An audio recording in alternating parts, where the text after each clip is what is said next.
तो पहला सवाल हेडमास्टर हूं मैं आज। पहला सवाल, मान साहब को सीएम बनाना चाहते हो, आपने हाथ उठा दिया कि सब हो गया। दूसरा सवाल कि अगर मान साहब को सीएम दोबारा बनाना चाहते हो तो क्यों बनाना चाहते हो, आपका कारण क्या है, आपका अपना कारण क्या है? एक आप माइक आ जाएगा। उन्होंने बहुत अच्छे काम किए, बहुत अच्छे काम किए। जैसे पैदा उसकी माँ ने जन्म लिया, उसे हो ही सकता सीएम हमारे पर जाके इतना तुरंत मान दिए थे। हम लोग उनके लिए गाड़ी देंगे, गाड़ी देंगे और सीएम बनाएंगे। बहुत प्यार करते हैं लोग भगवंत मान से। और क्यों बनाना चाहते हैं भगवंत मान को सीएम? 4-5 लोगों से मुझे बताओ, इधर में दो एक लाइन में बताना, लंबा नहीं। आपको बोलो थोड़ा माइक पूछा नहीं है क्या? देखिए एक मिनट उधर आ रहा है। हाँ जी सत श्री अकाल जी। सत श्री अकाल जी। वीर जी 63,000 नौकरियां दिए ने बिना कोई रिश्वत ले 600 यूनिट बिजली माफ की है। सारे पंजाब ਦੇ 70% 80% लोगों ने बिजली माफ की है ਤੇ ਸਾਰੇ ਗਰੀਬਾਂ ਨੇ ਨਾਲ ਇਸੇ ਤਾਕੇ ਦੇ ਦਿੱਤਾ। गरीबों की भी सारे पंजाब के 70% लोगों की बिजली माफ कर दी भगवंत मान ने। आपने कैसे कर दी? देखो ये इंपॉर्टेंट है जो इन्होंने बोला भगवंत मान अच्छा आदमी। भगवंत मान ईमानदार आदमी है, ईमानदार आदमी है इसलिए बिजली माफ कर दी। अगर बेईमान आदमी होता तो अपने घर में जमा कर रहा होता, लोगों की बिजली माफ नहीं होती। और क्यों बनाना चाहते हैं भगवंत मान साहब को सीएम दोबारा? हाँ जी किसने हाथ उठाया? माइक दो भाई। हाँ जी बोलो भाई क्या है? हेलो आ गए सतीगल सर। हाँ जी कोई ना बोलो। पर 7 तो पहले मैं थोड़ा आरवार का नहीं साथ मौका देता है। दूसरी गल है टवाना के विच पूरे ब्लॉक तो सब तो ज्यादा टवाना ते नशा सी, जेड़ा पंजाब सरकार दे बदौलत गरीब कमाई बोर्ड की बदौलत आज नशा बिल्कुल खत्म है टवाना के। ये भगवंत मान की हिम्मत है कि नशा के तस्करों से टक्कर ले रहे हैं और उनकी कमर तोड़ दी है। बस अब थोड़ा सा नशा गुजरात से आता है वही बच गया है, वो भी तोड़ देंगे। बहुत शानदार, ईमानदार है, अच्छे काम किए, फिर नौकरियां लग गई और किसने बोला नशा रुक गया गांव में। और लाइट ਜਿਹੜੀ ਕਿਸਾਨਾਂ ਸਲੇਜੀ ਤੋਂ ਆ ਰਹੀ ਹੈ ਹੁਣ ਕਿ ਰਾਤ ਨੂੰ 2 ਵਜੇ ਆਉਂਦੀ ਸੀ 12 ਵਜੇ ਆਉਂਦੀ ਸੀ। ਅਸੀਂ ਖੇਤ ਜਾਂਦੇ ਸੀ ਜੀ ਲਾਈਟ ਘੰਟਾ ਚੱਲ ਕੇ ਫੇਰ ਬੰਦ ਹੋ ਜਾਂਦੀ ਸੀ ਤੇ ਹੁਣ ਸਾਰਾ ਇੱਕ बिजली फ्री है जी घरां से सानू 5 साल हो गए कोई बिल नहीं है 4.5 साल। लाइट किसानों को दिन में मिलती है, सारे किसानों को दिन में मिल रही है ना। और 300 यूनिट हर महीने 600 यूनिट 2 महीने में बिजली के बिल फ्री आ रहे हैं। बहुत बढ़िया। और क्यों बनाना चाहते हो मान साहब को दोबारा सीएम? सारे सीएम साहब ने बहुत बड़े काम किए हैं, नशा जमा खत्म किया है ते उन्होंने बात करी तो मेरे को सोचते भी नहीं सी। और बता सारे कितना एक फैसला साथ आती सरकार ने सारियां नौकरियां दे दिया। साडा सारे कमाने का काम पेंडिंग है पंजाब को साल 2016 ਦਾ ਇਹ ਸਾਲ ਬਹੁਤ ਧੰਨਵਾਦ ਹੁੰਦਾ ਸਾਨੂੰ ਵੀ ਉਹਨੂੰ ਪਤਾ ਸਾਰਾ ਕੰਮ ਕਰਨੇ ਬਹੁਤ ਬੰਦੇ ਕੀਤੇ ਸੀ ਤੇ ਉਹਨਾਂ ਸਾਰੇ साडा ठीक आगे जी सर। सर किसानों के लिए जो सबसे बड़ी जरूरत है नहरी पानी की जरूरत होती है। हमारे गांव में 2 महीने जो खराब थे बहुत तो मोदी की और मान साहब की सरकार में दोनों नए पक्के और चल रहे हैं। और जो लाइट है दिन में आती है, किसान अपना काम दिन में निपटा के रात को सोता है, ये मान सरकार में हुआ है। जनरल कैटेगरी में 600 यूनिट बिजली अगर माफ की है तो मान सरकार ने की है। काम की लिस्ट बहुत लंबी है, बस धन्यवाद। देखो ये इंपॉर्टेंट चीज है, पहली सरकारों में पानी की कमी नहीं थी लेकिन पानी दूसरे राज्यों को दे देते थे और अपने खेतों के लिए नीचे से पानी निकालते थे। पहली सरकार आई है जो नहरों का पानी खेतों तक पहुंचा रही है। और हेलो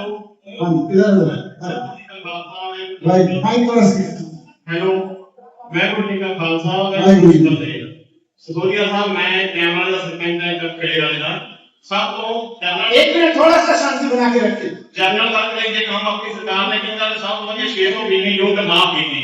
ਉਸ ਤੋਂ ਬਾਅਦ ਸਾਡੇ ਪਿੰਡ ਦੇ ਵਿੱਚ 50 ਸਾਲਾਂ ਦਾ ਪੁਲ ਸੀ ਇੱਕ ਬਹੁਤ ਵੱਡਾ ਜਿਹਾ ਸੀ 10 ਪਿੰਡਾਂ ਦੀ ਮੰਗ ਸੀ ਉਹ ਨਹੀਂ ਕਰਦੇ ਕੋਈ ਬਿਜਲੀ ਪੁਲ ਜੋੜ ਕੇ ਭਗਵਾਨ ਸਾਹਿਬ ਨੇ ਕੀਤਾ ਹੈ।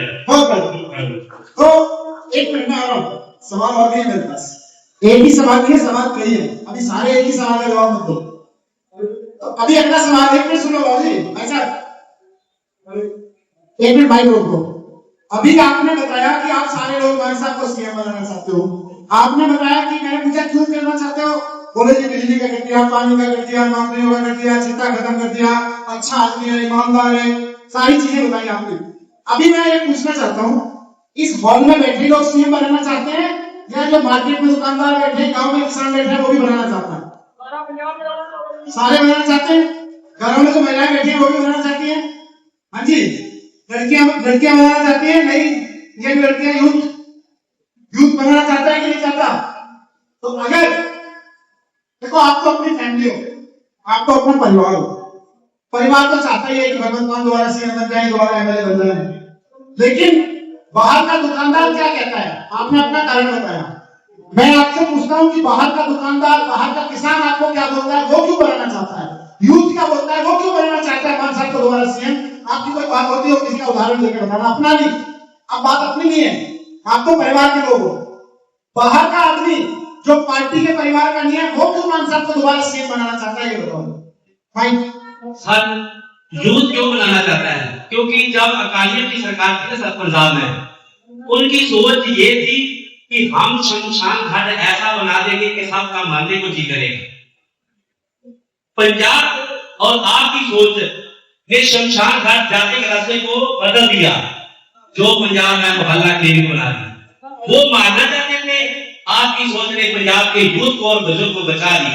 हम कहते हैं इसको ऐसा बनाना चाहेंगे कि पढ़ने का जीवन। बिल्कुल सर, नशा सब खत्म हो गया और यूथ भी चाहता है कि जिसकी जो सोच होती है ना, सोच कहते हैं पैर की बोझ और अच्छी सोच, पैर की बोझ और माड़ी सोच आदमी को आगे नहीं बढ़ देती। आपकी सोच भी ऐसी है और पंजाब आपकी सोच के बदलने जा रहा है। मैं बस यही सवाल कर रहा हूँ कि दूसरे लोग जिनसे आप बात करते हैं उनका एग्जाम्पल देकर बताओ कि कोई क्या कह रहा था आपसे, जनता क्या कह रही है, आम जनता क्या कह रही है, तो हम एक उदाहरण देकर बताना भाई। ਹਾਂਜੀ ਵਾਹਿਗੁਰੂ ਜੀ ਦਾ ਖਾਲਸਾ ਵਾਹਿਗੁਰੂ ਜੀ ਕੀ ਫਤਿਹ। ਸ਼ੋਭਿਆ ਸਾਹਿਬ ਸਾਡੀ ਆਯੂ 60 ਸਾਲ से ऊपर हो रही है, 50 साल ਦੇ ਇਹਨਾਂ ਰਾਜਨੀਤਿਕ ਲੋਕਾਂ ਨੂੰ ਦੇਖਣ ਲੱਗੇ ਆ ਜੋ ਤਰੱਕੀ ਇਸ ਭਾਰਤ ਸਰਕਾਰ ਦੇ ਲੋਕਾਂ ਨੂੰ ਮਿਲੀ ਹੈ ਔਰ ਜੋ ਸਹੂਲਤਾਂ ਮਿਲੀਆਂ ਨੇ 50 ਸਾਲ ਕਿਸੇ ਸਰਕਾਰ ਨੇ ਨਹੀਂ ਵੇਖੀ। ਬਹੁਤ ਸਭ ਤੋਂ ਵੱਡੀ ਗੱਲ ਜਿਹੜੇ ਬਾਹਰ ਲੋਕ ਨੇ ਜ਼ਿਮੀਂਦਾਰ ਕਿ ਸਾਨੂੰ 8 ਦਿਨ ਸਪਲਾਈ ਮਿਲਦੇ ਨੇ ਜਿਹੜੇ ਮਿਲਣੀ ਹੈ, ਇਹਦੇ ਵਾਸਤੇ ਸਾਰੇ ਜ਼ਿਮੀਂਦਾਰ ਇਸ ਸਰਕਾਰ ਦੇ ਨਹੀਂ ਹੈ। ਦੁਬਾਰਾ ਭਗਵੰਤ ਮਾਨ ਮੁੱਖ ਮੰਤਰੀ ਵੇਖਣਾ ਚਾਹੁੰਦੇ ਨੇ। दूसरा जो शिक्षा की क्रांति लगी है, सब तो वड्डी गल है, सेहत क्रांति लगी उस तो वड्डी गल है। सो इस करके जेड़ा रंगला पंजाब शुरू किया भगवंत मान ने, और जेड़े 5 साल वास्ते लोग ने आपने अपना बताया, कोई दूसरे का बताओ। दुकानदार क्या कहता है आपसे, किसान क्या कहता है आपसे? हाँ जी, इसे लो हेलो पीछे बात और मेरे 15 में काली साहब की नौकरी बड़ा पास करो कोई आप 15 में काली साहब की नौकरी मेरे गोडे पे आओ। मैं वो हॉस्पिटल गया, बाबा साडे डॉक्टर का वो नाटपाल बठेरे जी उन्होंने 5-5 लाख रुपया मंगा सी मेरे को ते फिर मैं क्या सरकारी वो कालीदार की सरकार होती थी ते इन्होंने पता की कीता मैं कहते जब बाकी गोलियां ला जाए तो ठीक कर मैं कहा नशे वाला की तो नशा उस तो बाद आम आदमी सरकार वादा करके आई थी सेहत सहूलतां ते जब आम आदमी सरकार बनी मेरे दोवें बड़ी में 6 महीने दे विच मैं इन्हें बहुत धन्यवाद दिया सरकार ने। बहुत बढ़िया लास्ट इन्हें बात मैं कहता जी मेरी बहन ने चुपने हो बनाए तत्ते जड़ी वाला एक तत्ते कम नहीं क्या पढ़ने की ये नीचा भाई हो के दो भाई पढ़ना अभी ये लास्ट है बस। हां जी मैं क्या कर रहा हूं ये मैं डॉक्टर बस मैं तो बेटा जी पहली मीटिंग दे खुद जाने। हां जी पहला मैं जवाब मांगा जी मैं बात आपके झंडा उठाने की वजह से आज जलालाबाद में इतनी बड़ी पार्टी बनी है, आपकी वजह से। इनकलाब कुछ नहीं आता मतलब ना मैं के जाना है ना कि वो के जिंदा बैंक की छुट्टी बहुत है जो फैसला ने श्रोमणी कमेटी के मैं ऊपर लाया मुंह बनाया और का मतलब बहुत बढ़िया बेद का कानून भगवंत मान बना सकते हैं कि आप कोई नहीं बना सकता है, सारे झूठ बोलते हैं।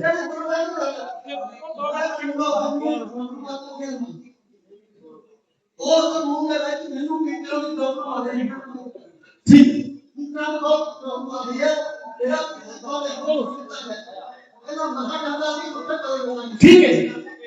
अब एक चीज है सुनो, एक मिनट देखो लोग फिर बोल रहे हैं, अभी मुझे टेस्ट थोड़ा सा लेना है, अभी तो बात ही हुई है शुरू। मैं ये कह रहा हूं कि आपने बोला मान साहब को सीएम बनाना चाहते हो, आपके पास अपने कारण है, आपके पास जनता के कारण है, लेकिन अब इंपॉर्टेंट चीज बात कर रहा हूं, थोड़ा सा बैठ के ध्यान दीजिए पीछे बिठा लीजिए लोगों को। खाली यहाँ हाथ उठाने से भगवंत मान सीएम नहीं बनेंगे, उसके लिए मेहनत करनी पड़ेगी, वैसी जैसी उन्होंने बोला ना 2017 में की थी या 2022 में की थी, वैसी मेहनत करनी पड़ेगी दोबारा से। कौन कौन वैसी मेहनत करने को तैयार है? 2022 की जैसी, उससे भी ज्यादा मेहनत करनी पड़ेगी, क्योंकि देखो विपक्षी पार्टियां वीडियो जारी करती है फर्जी, ईडी पार्टी वाले ईडी भेज रहे हैं, चिट्टा वाले चिट्टा का पैसा निकाल के बैठे कि दोबारा से चिट्टा के धंधे का समय आएगा। अगर विपक्षी पार्टियां दिन रात एक कर रही है भगवंत मान को हराने के लिए, झूठा प्रचार कर रही है उनके खिलाफ, साजिशें कर रही है आपकी पार्टी के खिलाफ, तो बिना मेहनत किए 2022 की तरह बल्कि 2022 में ज्यादा मेहनत किए बिना आप 2026-27 का चुनाव जीत सकते, खाली हाथ उठाने से काम नहीं चलेगा। तो मेहनत के लिए तैयार है?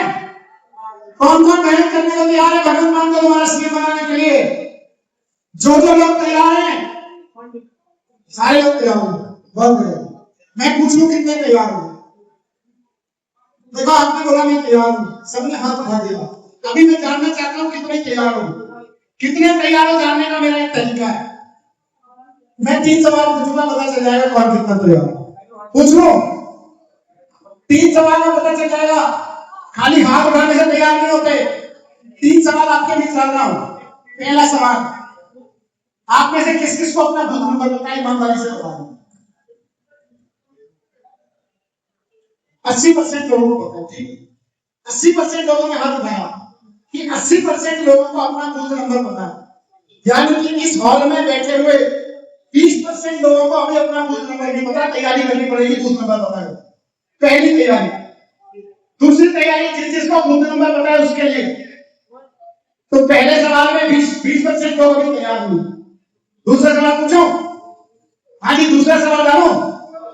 दूसरा सवाल है, जिनको अपना बूथ नंबर नहीं पता उनको तो आइडिया नहीं होगा, लेकिन जिन्होंने हाथ उठाया था कि हमारा बूथ नंबर पता है हमको, ईमानदारी से वो लोग बताना कि आपके बूथ में एग्जैक्ट कितने घर, किस किस को बताया कि आपको किस किस को बताया उसके बूथ में कितने घर हैं। ठीक है, यहाँ थोड़ा सा देख के हाथ उठाया, इसने उठाया तो मैं भी बता देता हूँ। एक्चुअली 50% लोगों को ईमानदारी की बात, ईमानदार, आप लोग ईमानदार बहुत हो, ये बोल दिया आपके लोग ईमानदार बहुत हो, क्योंकि अगर बेईमानी करनी होती तो सारे उठा देते, हमको पता है, ठीक है। लेकिन जिसने हाथ नहीं उठाया उसकी ईमानदारी के लिए ताली, और जिसने हाथ उठाया उसकी तैयारी के लिए ताली।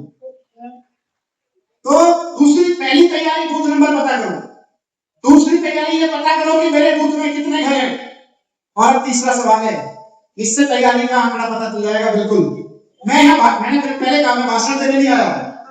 चंडीगढ़ में बैठते हैं, दिल्ली में बैठते हैं, मान साहब पंजाब में घूम रहे हैं, अभी दिल्ली में, उनको लोग कहते हैं जी मान साहब की सरकार दोबारा बनाने के लिए पंजाब के लोग तैयार हैं, बहुत बढ़िया। पंजाब के कार्यकर्ता मेहनत करने के लिए तैयार है, बहुत बढ़िया। तो अरविंद जी ने, मान साहब ने कहा जरा जलालाबाद जाके देख के आओ कितने तैयार हैं, तो कितने तैयार नहीं, ऐसे हाथ उठाने से नहीं, ईमानदारी की बात कर रहे हैं। हाथ उठाने में सारे तैयार है और अच्छी बात, लेकिन वास्तव में जमीन पे कितने तैयार है ये देखने की जरूरत है। इसीलिए मैंने पूछा कि जिनको बूथ नंबर नहीं पता उनको अपना बूथ नंबर पता होना चाहिए। जिनको बूथ नंबर पता है बाद में पता चल जाएगा, उनको पता होना चाहिए कि उनके बूथ में कुल मिला के कितने घर हैं, ये दूसरा काम। और तीसरा काम, जिनको ये पता है कि बूथ में घर कितने हैं वो बताएंगे। 50% लोगों ने हाथ उठाया था ईमानदारी से, बाकी ने तो दूसरे ने कहा हाथ उठा दिया, एक्चुअली नहीं पता। तो 50% लोगों ने ईमानदारी से हाथ उठाया कि हमको पता है। अगले सवाल का जवाब वही दे पाएंगे, कितने साथियों को यह पता है कि मेरे बूथ पे मान लो 300 घर है सपोज, तो 300 घर में से कितने घर ऐसे हैं जिनको हमने पिछले 1 महीने में टच नहीं किया? कितने साथियों को पता है कि कितने घर बिना टच किए हुए रह गए? ईमानदारी से 10% लोगों को पता। एक्चुअली सारा टेस्ट यही है, तैयारी खाली नारे लगाने से नहीं होती, तैयारी खाली सपने देखने से नहीं होती, तैयारी बूथ पर एक एक घर को टच करने से होती है, एक एक घर को संपर्क करने से होती है, एक एक घर के साथ में रास्ता बनाने से होती है। जिस घर से हमने पिछले 30 दिन में रास्ता नहीं बनाया, वो हमारी कमजोरी है। मैं कोई बहुत बड़ा पुराना राजनीतिक अनुभव वाला आदमी नहीं हूँ, लेकिन थोड़ा बहुत जितनी राजनीति समझ है उसके आधार पर आपको कह सकता हूँ कि सबसे चुनौतीपूर्ण घर वो नहीं होता जिसमें दूसरी पार्टी का वोटर बैठा है, वो चुनौतीपूर्ण नहीं है। सबसे चैलेंजिंग, सबसे चुनौतीपूर्ण घर वो है जिसको हमारा वॉलंटियर जाके नमस्ते नहीं करके आया, जिसको हमारा वॉलंटियर जाके बात नहीं करके आया, सबसे चुनौतीपूर्ण घर वो है। तो आप सब घरों को जाके संपर्क करिए, सब घरों को जाके मिलिए। एक ऐप रजिस्ट्रेशन कराया सर, ऐप रजिस्ट्रेशन कराया है? आपस में बूथ की टीम, आपस में पार्टी क्या कर रही है उसके लिए अमित जी ने एक ऐप बनाया है, अरविंद केजरीवाल ने। उस ऐप को डाउनलोड करके रखिए अपने मोबाइल पे। जैसे फेसबुक और इंस्टाग्राम देखते हैं वैसे ही इंस्टाग्राम और फेसबुक आम आदमी पार्टी का है, एक ही है। उसको इंस्टाग्राम की तरह चलाओगे तो आपको आम आदमी पार्टी के बारे में सारी जानकारी मिलती रहेगी। जैसे मैं इसलिए बता रहा हूँ क्योंकि टाइम आ गया है, विरोधी पार्टियों की तरफ से रोज झूठ फैलाया जाएगा। गली में निकलता हुआ कार्यकर्ता कहेगा आपको कि आपकी पार्टी के बारे में तो ये हो गया। अब उसका जवाब क्या है, उसका सच क्या है? आप गोल्डी को फोन करोगे, गोल्डी नहीं कर रहा होगा काम, आपको कैसे पता चलेगा? तो हमने एक ऐप बनाया, आप तुरंत एक ऐप खोलना, 10 मिनट के अंदर अंदर आपके यहाँ के पूछे हुए सवाल का जवाब एक ऐप पे आ जाए। इसलिए एक ऐप डाउनलोड कर लो। इससे क्या कि पार्टी से जुड़े रहना जरूरी है, बूथ का पता होना जरूरी है, घरों का पता होना जरूरी है, हर घर से जुड़ना जरूरी है और पार्टी में आपस में जुड़े रहना जरूरी है। ये 4 चीजें कर लो, गारंटी है मान साहब को दोबारा सीएम बनाऊंगा, गारंटी। तो आप सब लोगों से मैं ये रिक्वेस्ट करने आया था। मैं जानता हूँ कि बहुत सारे लोगों के पिछले 4 साल के अनुभव अच्छे हैं, कुछ लोगों के अच्छे नहीं भी होंगे किसी पर्टिकुलर कारण से। कोई काम आपने दिया होगा सरकार को, 10 काम दिए होंगे तो 2 काम नहीं हुए होंगे। गोल्डी ने भी 10 काम आगे बढ़ाए होंगे, उनमें से 2 काम छूट गए होंगे, या सरकार ने कोई अफसर ने कुछ गड़बड़ कर दी होगी, या मिनिस्टर ने कुछ ध्यान नहीं दिया होगा, हो सकता है ना? ऐसा होता है। लेकिन मैं कह रहा हूं कि किसी एक काम के या कुछ कामों के ना होने की वजह से हम पंजाब को आगे बढ़ाने का रास्ता नहीं छोड़ सकते।